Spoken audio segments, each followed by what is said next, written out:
예, 오늘 우리에게 주시는 말씀 우리 시편 우리 29편 말씀입니다. 시편 우리 29편 1절에서 11절까지 말씀. 우리 시편 29편 1절에서 우리 11절까지 말씀. 구약 성경 우리 820면입니다. 820면 제가 한 절 여러분이 한 절 교독합니다. 너희 권능 있는 자들아 영광과 능력을 여호와께 돌리고 돌릴지어다. 여호와께 그의 이름에 합당한 영광을 돌리며 거룩한 옷을 입고 여호와께 예배할지어다. 여호와의 소리가 물 위에 있도다. 영광의 하나님이 우레소리를 내시니 여호와는 많은 물 위에 계시도다. 여호와의 소리가 힘 있으며 여호와의 소리가 위엄차도다. 여호와의 소리가 백항목을 꺾으시며 여호와께서 레바논 백항목을 꺾어 부수시도다. 그 나무를 송아지같이 뛰게 하시며 레바논과 시련으로 들송아지같이 뛰게 하시도다. 여호와의 소리가 화염을 가르시도다. 여호와의 소리가 광야를 진동하시며 여호와께서 가데스 광야를 진동시키는도다. 여호와의 소리가 암사슴을 낙태하게 하시고 살림을 맑게 벗기시니 그의 성전에서 그의 모든 것들이 말하기를 영광이라 하도다. 여호와께서 홍수 때에 좌정하셨으며 여호와께서 영원하도록 왕으로 좌정하시도다. 함께 했습니다. 여호와께서 자기 백성에게 힘을 주시며 여호와께서 자기 백성에게 평강의 복을 주시리로다. 아멘. 금요기도에 오신 여러분들 진심으로 환영하고 반갑습니다. 주님의 놀라운 은혜와 사랑이 여러분 삶과 가정 가운데 임하기를 축원합니다. 우리 크리스찬들이 해야 할 일들이 있죠. 전도도 해야 되고 또 봉사도 해야 되고 기도도 해야 되고 뭐 많지만 우리 크리스찬들이 다른 건 놓쳐도요 정말 놓치지 말아야 아주 중요한 것이 있어요. 이것은 반드시 우리가 해야 할 일이고 신앙생활하면서 우리는 이걸 결코 놓치면 안 돼요. 그건 바로 뭐냐? 바로 예배입니다. 예배. 우리는 예배해야 됩니다. 우리는 예배를 놓치지 말아야 돼요. 예배하지 않는다? 크리스찬 아닙니다. 예배가 바로 우리 크리스찬의 본질이며 우리가 해야 할 가장 중요한 행위가 바로 예배입니다. 그러면 우리가 이렇게 물을 수 있죠. 크리스찬은 왜 예배해야 합니까? 왜 예배가 중요합니까? 뭐 이것도 여러 가지로 설명할 수 있겠지만 다른 것들은 다 부수적인 이유고요. 다 단 한 가지 본질적인 이유가 있어요.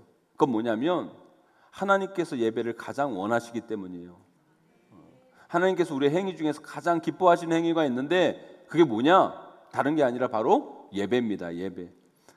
다른 이유가 없어요. 하나님이 원하세요. 하나님이 원하시기 때문에 우리 크리스찬들은 하나님 원하시는 걸 해야 돼요. 그래서 우리는 예배해야 됩니다. 하나님은 예배하는 자를 찾으시고 예배하는 자를 기뻐하시고 우리 하나님은요 예배를 기뻐 받으시는 분이세요. 그래서 우리는 예배해야 됩니다. 그렇다면 또 이렇게 질문할 수가 있어요. 하나님은 왜 굳이 예배하는 것을 원하실까요? 다른 것도 많을 텐데 우리 하나님은 왜 우리의 예배를 가장 원하실까요? 신학을 공부하면서 우리가 왜 예배해야 하는가? 그리고 왜 하나님은 우리 예배를 원하실까? 저도 많이 배우고 알아왔거든요. 그런데요, 그 설명들이 참 많기는 맞지만 제가 보면 이 추상적인 설명으로 갈 수가 있어요. 그런데 부모가 되어 보니까 우리 하나님이 왜 우리에게 예배를 원하시는지 실제적으로 알게 되더라고요. 이런 부모가 자식을 얼마나 사랑합니까? 그리고 그 자식을 위해 부모가 정말 다 해주잖아요. 다 해주잖아요. 자식은 그렇게 생각하지 않을지 모르지만 부모는요 정말 자식을 위해서라면 본인이 할 수 있는 최선 전부를 합니다. 전부를 하는 게 부모예요. 다 해주려고 해요. 다 쏟는 게 부모의 마음이에요. 그런데 그렇게 해놓고 부모가 자식에게 뭐 바라는 거 있습니까? 뭘 바래서 부모가 자식에게 그걸 해주나요? 무슨 대가를 원하나요? 외국 부모는 그런지 모르겠지만 한국 부모는 안 그래요. 한국 부모는 지금이야 뭐 한국이 뭐 복지 이렇게 하지만 옛날에 그런 게 어디 있었습니까, 여러분? 우리 부모님들 진짜 뼈 빠지게 일들 하시고 소 팔고 논 팔고 그래서 자식들 다 교육시키시고 나는 못 먹어도 자식들은 먹이고 나는 못 배워도 자식들은 교육시켜야 한다는 그 일념으로 정말 자식을 위해 자신의 인생을 바치는 게 부모의 마음이에요. 여러분 그 결과 우리나라가 결국 세계와 어깨를 나란히 하는 이런 나라로 세워졌잖아요. 그렇게 자식을 키웠는데도 그런 우리나라 어르신들의 노인 빈곤율이 40%, 거의 2명 중에 한 분은 어렵게 사는 거예요. OECD 노인 빈곤율 꼴찌예요. 자식들이 부모를 돌보지 않습니다, 여러분. 그래도 부모는 자식 뭐라고 욕하지 않습니다. 오히려 그런 자식이지만 그래도 내 자식이고, 그런 자식 누가 욕하면 욕하는 그 사람을 욕하는 게 부모 마음인 거예요. 그런 부모들이 자식에게 다 해주고 전부를 다 주고 뭘 바라십니까, 여러분? 돌보는 거 바랄까요? 용돈 바랄까요? 모시는 거 바랄까요? 여러분, 오히려 그 자식들에게 부담 줄까봐 전전긍긍하며 사는 게 부모 마음이에요, 여러분. 부모는 절대 자식에게 뭐 바라는 거 없어요. 원하는 게 없습니다, 여러분. 그래서 자식이 잘 살아주기만을 바라는 게 부모 마음이에요. 그런데요, 그 부모에게도요, 한 가지 마음은 있어요. 그게 뭔지 아세요, 여러분? 자식이 가끔 전화해서 엄마 별일 없으세요? 아빠 잘 지내세요? 어디 아픈 곳은요? 제가 자주 찾아뵈야 되는데 정말 죄송해요. 먹고 사는 것이 바빠서 엄마 아빠한테 통 신경도 못 쓰고 찾아뵙지도 못했네요. 정말 죄송해요. 여러분, 이 말 한마디, 이 전화 한 통, 여러분, 이 만남, 이거 하나면 끝나는 거예요. 자식과 부모 관계 속에서 여러분 뭘 주고받겠어요, 여러분? 그 마음, 자식은 부모를 사랑한다는 그 마음의 소리, 그 마음의 이야기를 듣고 싶은 것이 부모의 마음이라는 거예요. 저는 이게 예배를 원하시는 하나님의 마음이라는 생각이 들어요. 저도 어린 애들을 키우지만 저도 우리 딸들에게 그래도 부모로서 할 수 있는 최선을 다합니다. 다 해주려고 애써요. 그렇다고 제가 우리 딸들에게 뭐 대가를 바라고 해주는 건 아니잖아요. 그래도 이런 말 한마디는 듣고 싶더라고요. 아빠 고맙습니다. 아빠 정말 사랑해요. 아빠 많이 힘드시죠? 내가 더 잘할게요. 여러분, 이 말 한마디면 끝나는 거 아니에요, 그죠? 이 말 한마디면 끝나는 거예요, 사실. 여러분, 예배는 다른 게 아니에요, 여러분. 뭐 신학적으로 거창하고 복잡하게 저도 설명할 수 있지만 그게 중요한 게 아니에요. 예배는 그냥 자식이 아빠에게 아빠 고맙습니다. 아빠 사랑해요. 아빠 내가 아빠 뜻대로 잘 살겠습니다. 여러분, 그렇게 고백하는 거, 그렇게 말하는 게 예배예요, 여러분. 어려운 게 아니에요, 여러분. 우리 하나님은요, 우리 입술을 통해 그 이야기, 그 고백, 그 소리, 그 마음을 알고 싶으셔서 우리에게 예배하라고 명령하시는 거예요. 그래서 그렇게 예배하는 자를 찾으시고 그렇게 예배하는 자를 기뻐하시는 분이 우리 하나님이시라는 거예요, 여러분. 우리 오늘 말씀 1절 2절 말씀 다시 한번 읽어보도록 하겠습니다. 우리 1절 2절 말씀 함께 있습니다. 시작. 너희 권능 있는 자들아, 영광과 능력을 여호와께 돌리고 돌릴지어다. 여호와께 그의 이름에 합당한 영광을 돌리며 거룩한 옷을 입고 여호와께 예배할지어다. 아멘. 여러분, 예배가 뭐예요, 여러분?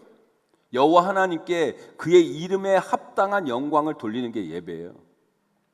여러분, 우리 하나님께서 여러분 다 해주셨잖아요. 아멘이십니까, 여러분? 하나님께서 여러분들 먹이셨어요, 여러분. 하나님께서 여러분 입히신 거예요. 하나님께서 인도하시고 하나님께서 여기까지 여러분들 붙들어 주신 거예요, 여러분. 여러분, 그런 하나님께서 여러분에게 바란 것이 뭐냐? 요구하시는 게 뭐냐? 여러분에게 뭘 원하는 게 아니에요, 여러분. 하나님께서 하셨습니다. 감사합니다. 하나님께서 나에게 이런 은혜를 베푸셨습니다. 여러분, 이 말 한마디 듣고 싶은 거예요. 하나님 아버지 고맙습니다. 하나님 아버지 사랑합니다. 하나님 아버지 잘 살게요.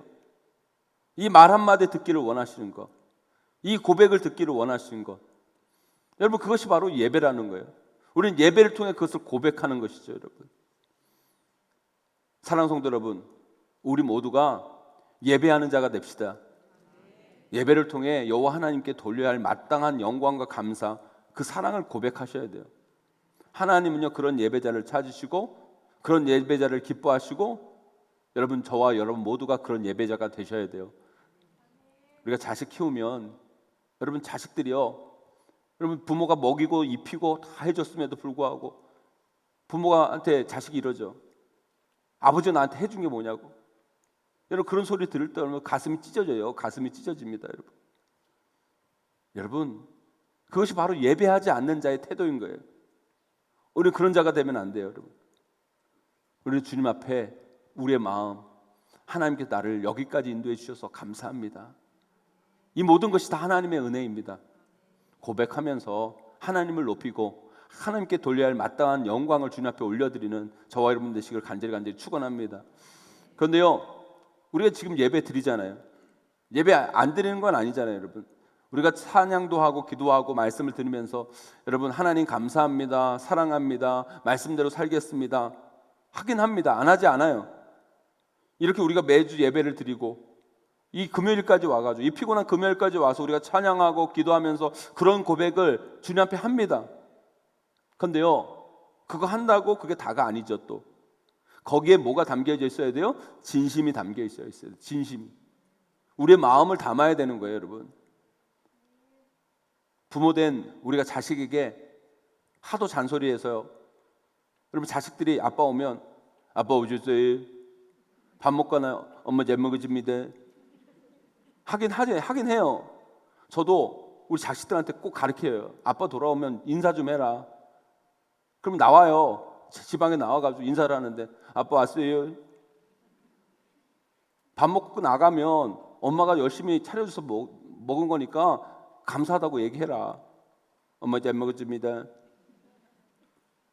그 이야기 들어요. 듣지만 여러분 그 이야기가 여러분 진심이 아니라 억지라고 생각해 보세요, 여러분.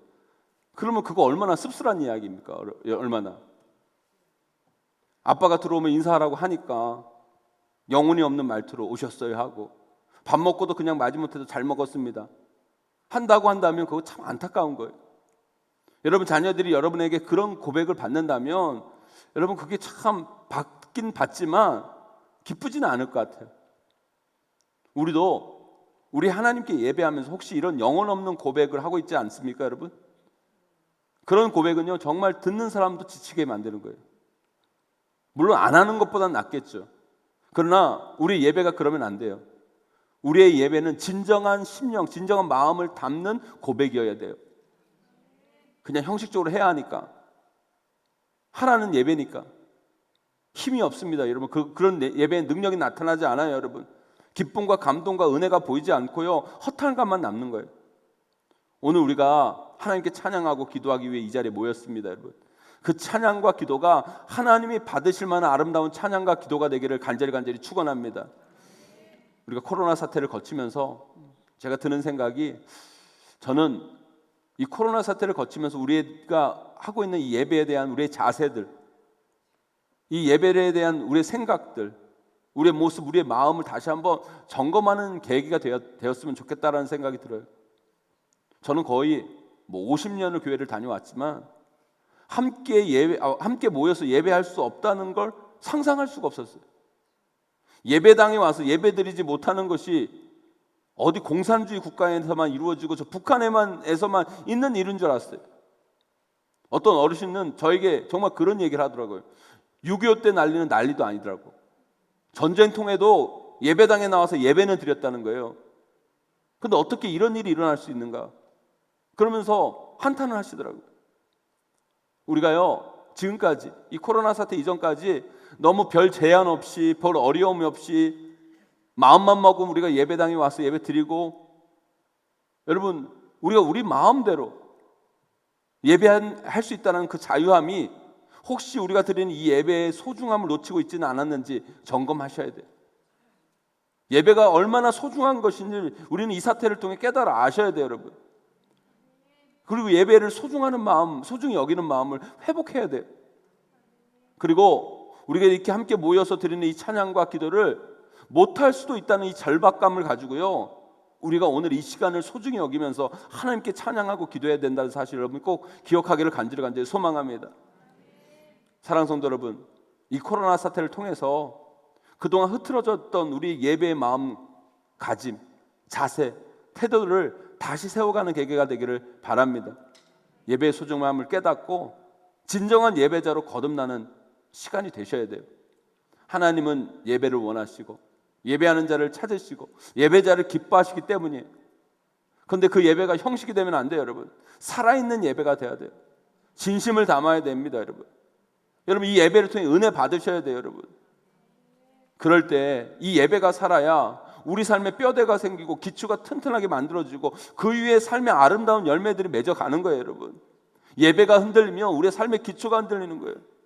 예배가 살아야 여러분 우리 삶의 기초가 생기고 이 나라가 든든히 세워지는 거예요. 저는 하나님께서 이 대한민국을 이렇게 축복하여 주셔서 하나님께서 우리 대한민국을 이렇게 경제적으로 성장케 하시고 또한 이 대한민국이 코로나 사태 속에서 이런 대응들을 과학적으로 잘 할 수 있었 기반이 어디에 있는가? 전 다른 것이 아니라고 생각해요. 예배하는 자들이 있기 때문이에요. 예배를 소중하게 여기는 자들, 우리의 믿음의 선배들이 예배를 그렇게 소중히 여겼고요. 이 사태 가운데서도 예배를 소중히 여기면서 기도하는 그 영혼들이 있었기에 여러분 예배 놓치면 안 돼요. 어떤 상황과 여건 가운데서도 우리는 예배 중심의 삶을 살아야 될 줄 믿습니다. 그렇다면 진정으로 예배하는 자에게 주시는 하나님의 은혜가 있어요. 은혜. 진짜 은혜 받는 사람들은 이런 특징이 있는 거예요. 그게 뭐냐? 오늘 말씀 우리 3절, 4절, 5절 말씀 함께 읽어보도록 하겠습니다. 3절, 4절, 5절 말씀 함께 있습니다. 시작. 여호와의 소리가 물 위에 있도다. 영광의 하나님이 우레소리를 내시니 여호와는 많은 물 위에 계시도다. 여호와의 소리가 힘 있으며 여호와의 소리가 위엄차도다. 여호와의 소리가 백향목을 꺾으시며 여호와께서 레바논 백향목을 꺾어 부시도다. 아멘. 우리 11절까지 쭉 읽어보면요, 계속 무슨 소리가 나와요? 여호와의 소리, 여호와의 소리, 여호와의 소리. 여러분, 예배하는 자에게 주어진 하나님의 은혜가 뭐냐? 오늘 말씀에서 이야기합니다. 예배하는 자에게는 하나님께서 여호와 소리를 듣게 된다고 말씀하세요. 여러분, 우리 크리스찬들은요 하나님의 소리를 들어야 돼요. 하나님 말씀을 들어야 살 수 있는 존재가 우리예요. 이 말씀이 이 악하고 험한 세상을 살 수 있는 힘이요 능력이며 위로예요. 여러분, 하나님의 소리를 들을 수 있어야 돼요. 하나님은 예배하는 자에게 그 소리를 들려주시는 거예요. 우리 크리스찬들은 예배드리고 이런 이야기를 많이 해요. 예배 통해 은혜 받았다고, 오늘 은혜 받았다고.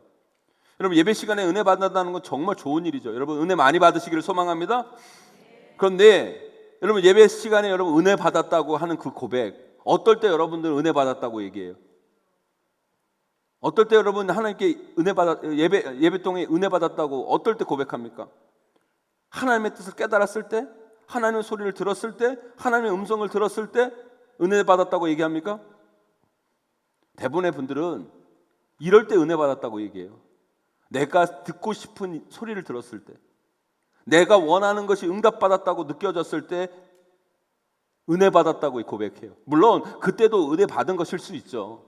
그러나 정말 참된 은혜는요, 내가 듣고 싶은 소리를 들고 내가 원하는 것이 응답되었을 때 은혜 받은 게 아니에요. 여러분, 정말 은혜 받은 사람은 어떤 사람인 줄 아세요? 하나님의 뜻을 깨닫는 사람이 은혜 받는 거예요. 하나님의 뜻을 깨닫고 내 주장과 내 욕심이 굴복되어지는 그 순간이 은혜 받는 거예요. 여러분, 하나님의 소리를 딱 듣고 내 소리를 멈추는 사람, 하나님의 이야기를 듣고 내 소리를 멈출 수 있는 사람이 은혜 받은 사람이에요. 하나님의 말씀을 듣고 내 고집과 내 판단과 내 생각을 내려놓는 것이 은혜예요. 하나님께서 요나에게 하나님의 소리를 들려주세요. 그 소리가 뭐예요? 니느웨로 가라. 하나님의 소리를 들었으면 여러분, 그게 뭐예요? 여러분, 은혜 받는 거예요. 하나님께서 요나에게 은혜를 주셨는데 요나는 은혜를 못 받아요. 왜요? 내 생각은, 내 주장은 니느웨로 가는 게 아니에요. 나는 그 니느웨 가기가 죽기보다 싫어요. 그 내 생각과 내 고집이죠. 하나님께서 내가 원하는 소리를 들려줘야 되는데 하나님이 원하시는 이야기를 하니까 이 요나가 은혜를 못 받아요. 그래서 니느웨로 안 가고 어디로 가요? 다시스로 가요. 다시스로 가는데 항구에 가니까 마침 다시스로 가는 배가 있는 거야. 거기서 은혜 받아요. 여러분, 우리는 이걸 은혜라고 생각해요.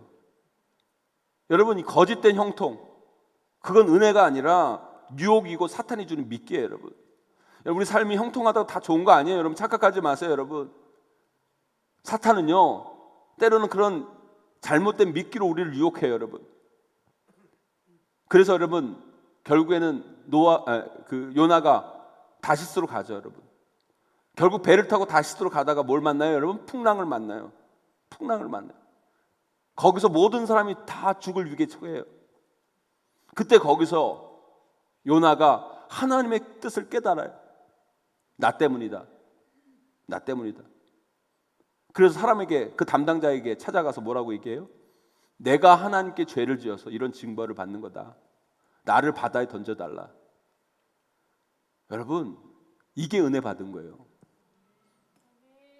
하나님의 뜻을 깨닫고 마침내 내 주장과 내 자기 뜻을 굴복하고 하나님께 전적으로 신뢰하는 그 순간이 은혜 받는 거예요. 여러분 하나님이 우리에게 주시는 가장 큰 벌이 뭔지 아세요? 여러분 하나님 우리에게 주시는 가장 큰 벌이 말씀을 안 하시는 거예요. 말씀을 입을 닫으시는 거예요. 왜 그 입을 닫으시죠?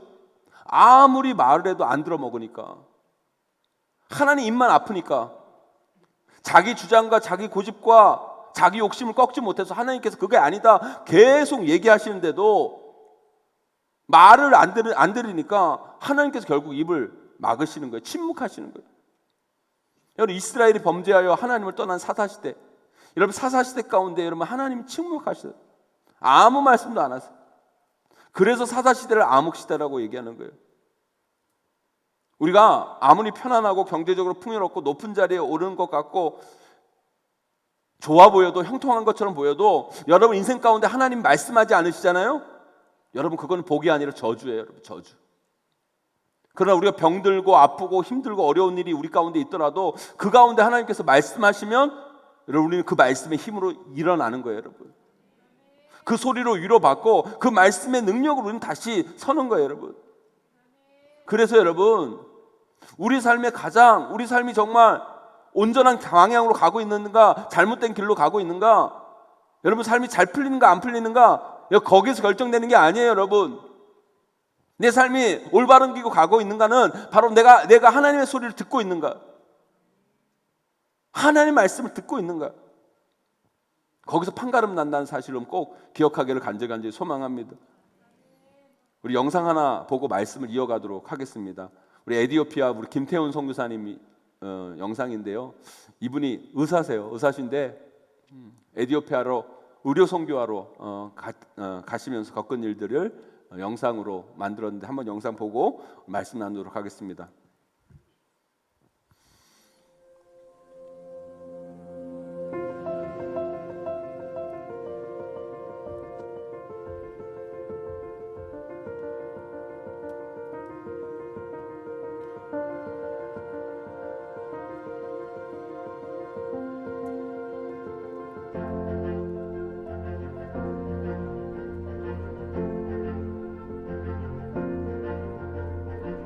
그때 분명한 하나님 음성이 저에게 들린 게 너가 내가 원하는 곳에 갈 수 있겠느냐는 음성이었어요. 그렇게 대답을 했죠. 기도같이. 주님이 함께 하신다면 어디든 갈 수 있을 것 같습니다. 예수님이 저희 마음에 확신을 주셨고 그리고 저희 남편 마음에 확신을 주셨고 그 결정이 너무 기뻤기 때문에 어느 길로 가든 돌아가는 것 같아도 거꾸로 가는 것 같아도 예수님만 따라가면 하나님께로 가는 그 길이니까. 네.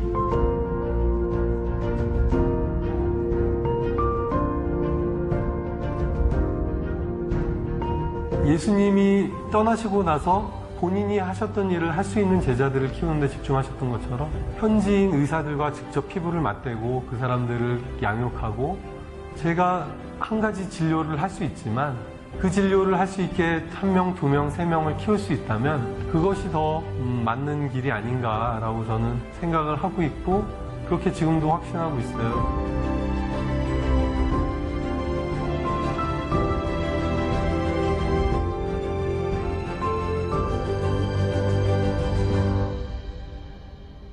어느 날 몸이 좀 불편한 것을 발견을 했고 괜찮겠지 하다가 통증이 이제 발의 통증이 너무 심해져서 한국 가서 좀 치료를 받아야겠다 해서 한국을 갔는데 병원 가서 파킨슨이라는 걸 알게 됐죠. 네. 앞으로 나는 어떻게 될까? 그리고 저희가 아이도 셋이나 있고 하다 보니까 이게 가장으로 어떻게 되나? 실질적인 고민들이 사실은 많이 됐죠. 근데 너무 그 생각하는 것 자체가 괴로운 거예요.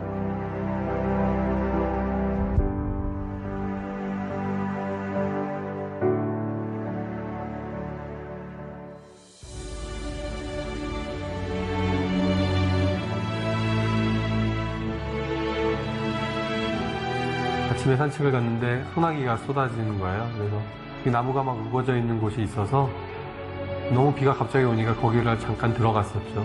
잘 됐다 하고 서 있는데 하나님이 주시는 말씀이 비가 쏟아진다고 집으로 가지 않아도 돼.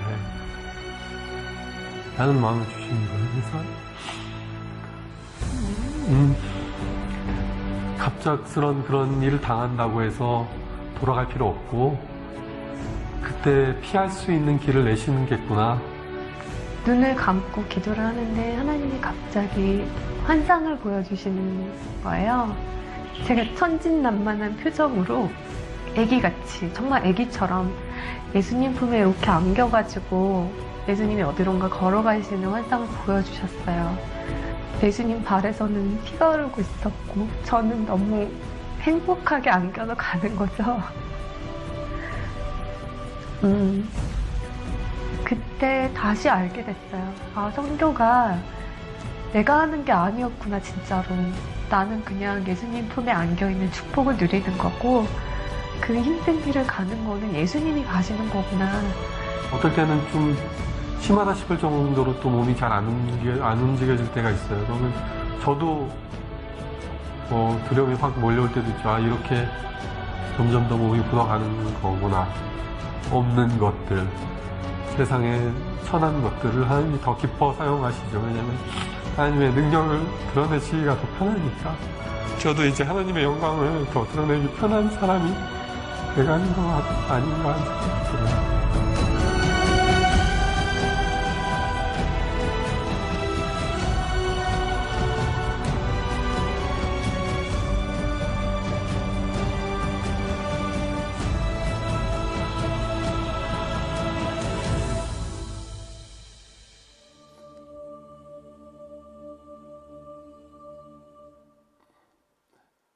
여러분들은 이분들이 안타깝다고 생각하십니까? 이분들이 불쌍하다고 생각하세요? 저는 안 그렇습니다. 저는요, 이분들이 세상에서 가장 복된 분들이라는 생각이 들어요. 왜요? 이분들은 이 거친 삶 속에서 하나님의 소리, 하나님의 말씀을 듣고 있는 분이기 때문이에요.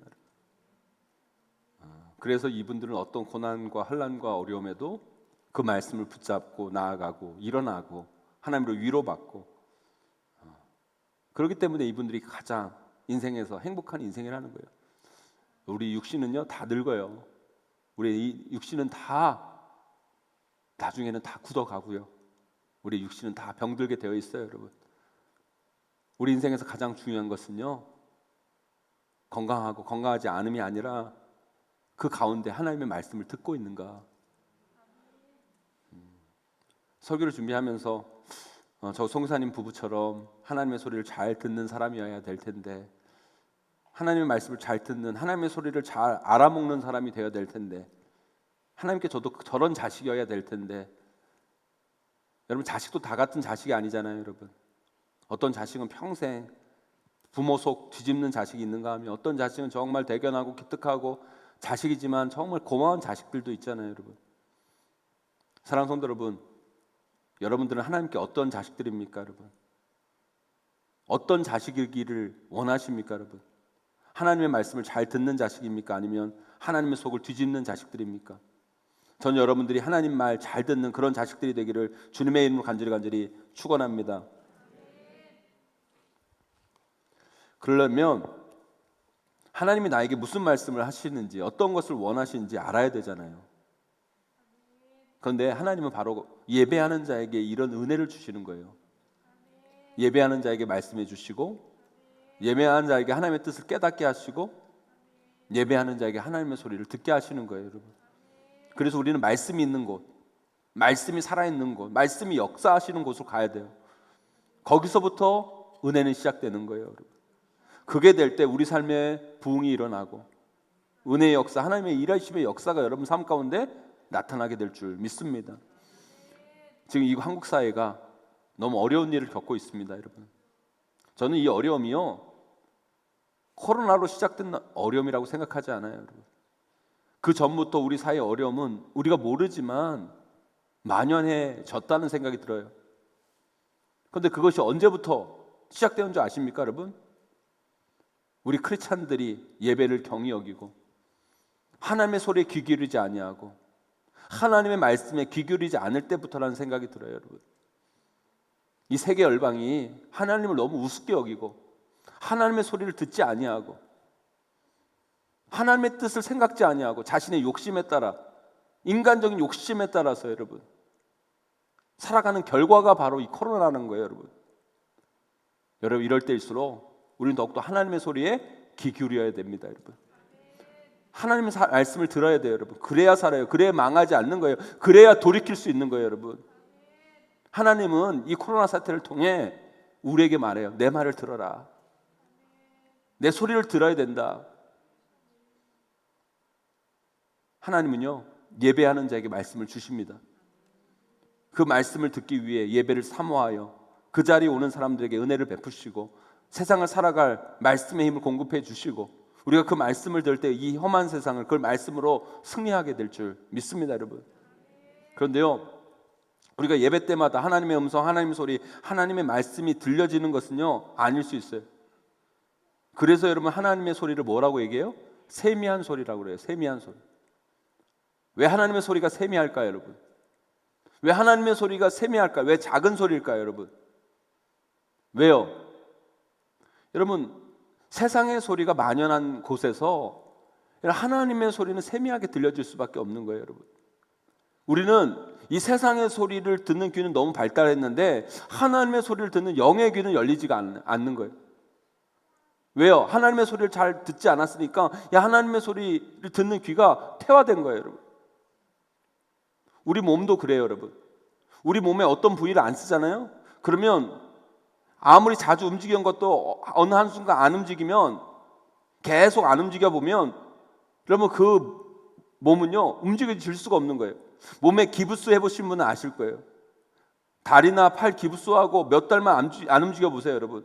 그러면 잘 움직였던 팔도요, 기부스 풀어도 안 움직여져요. 왜요? 그동안 안 썼기 때문에 안 움직여지는 거예요, 여러분. 그래서 여러분 다시 움직이려고 하면 어떻게 해야 되는지 아세요, 여러분? 재활을 해야 돼요. 처음에는 좀 불편하고 처음에는 좀 안 움직여지고 그래도 한 번, 두 번, 세 번, 네 번 물리치료도 받고 계속 움직여 보면 정상적인 기능으로 돌아오는 거예요. 하나님 말씀을 듣는 귀도 똑같아요. 우리가 세상 소리를 듣는 귀를 자주 쓰니까 하나님의 말씀을 듣는 귀가 작동을 하지 않는 거예요. 세상 소리를 듣는 귀는 일주일 내내 쓰는데 하나님의 소리를 듣는 귀는 일주일에 고작 1시간을 쓰니까 그 소리가 안 들리는 거죠, 여러분. 그래서 하나님의 소리를 들으려면 여러분, 우리 그 영적인 귀를요, 자주 사용하셔야 돼요. 이런 분들이 계세요. 오랜만에 금요기도에 와가지고 이런 말씀하시는 분 계세요. 기도가 잘 안 된다고. 당연하죠, 여러분. 한 번 와서 될 것 같으면 여러분 기도 아무나 하죠, 여러분. 지금까지 세상 입만 사용했지 영의 입을 사용한 적이 없는데 여러분, 기도가 되겠습니까, 여러분? 안 돼요. 그러면 어떻게 해요? 처음에는 좀 힘들지만 굳었던 영의 입을 여는 훈련을 해야 돼요, 여러분. 집중이 안 돼도 여러분 자꾸 집중하고, 기도의 말이 안 나와도 억지로라도 기도하고, 입술을 열어 기도하고, 그러면 어느 순간 영의 입이 열리게 되는 거예요. 하나님의 말씀을 듣는 영의 귀도 마찬가지예요. 처음에는 안 들려요. 그런데 훈련을 하면서 사용해야 돼요, 여러분. 하나님의 말씀을 들려줄 때 그 말씀이 내 말씀을 듣고 그 말씀 앞에 순종하는 훈련들. 내 생각과 내 주장과 내 뜻과 다를지라도 하나님께서 말씀하실 때 그 뜻 앞에 굴복하고 아멘하고, 그리고 주님 뜻 가운데 나아가는 훈련을 해나갈 때 여러분, 우리는 더 높은 영적 경지에 다다를 수 있는 믿음의 사람들이 될 줄 믿습니다. 사랑하는 성도 여러분, 우리가 다시 현장 예배로 모이면서 우리 성도들에게 제가 제일 먼저 부탁드리고 드리고 싶은 말씀이 있다면, 여러분 다시 한번 예배의 소중함을 깨닫는 분들이 되셨으면 좋겠어요. 그리고 예배의 자리를 지키세요, 여러분. 말씀의 자리를 찾아가세요, 여러분. 말씀이 살아있는 자리, 말씀이 역사하는 그 자리를 찾아다니셔야 돼요.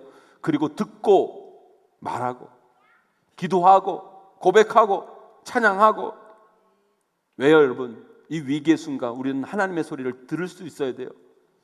내 주장, 내 고집, 내 생각, 내 판단이라는 깔때기를 가지고 예배 드리면 안 돼요, 여러분. 그걸 다 버려놓고 하나님 말씀 그대로 듣는 훈련을 해 나가셔야 돼요. 그럼 하나님의 소리가 들립니다, 여러분. 그러면 진짜 은혜 받는 거예요. 하나님 말씀하신 자리라면 어디든지 나아가 하나님의 소리, 하나님 말씀을 들을 때 하나님의 소리가 이제는 세미한 소리가 아니라 여러분 삶 가운데 웅장하고 크고 강한 소리로 들려지게 될 줄 믿습니다. 그 말씀의 소리를 듣고 살아가면 우리는 반드시 가장 좋은 길로, 아름다운 길로, 복된 길로, 승리하는 길로 나아갈 수 있어요. 그 말씀의 힘으로 승리하시는 저와 여러분 되시기를 주님의 이름으로 간절히 축원하고 축복합니다. 우리 함께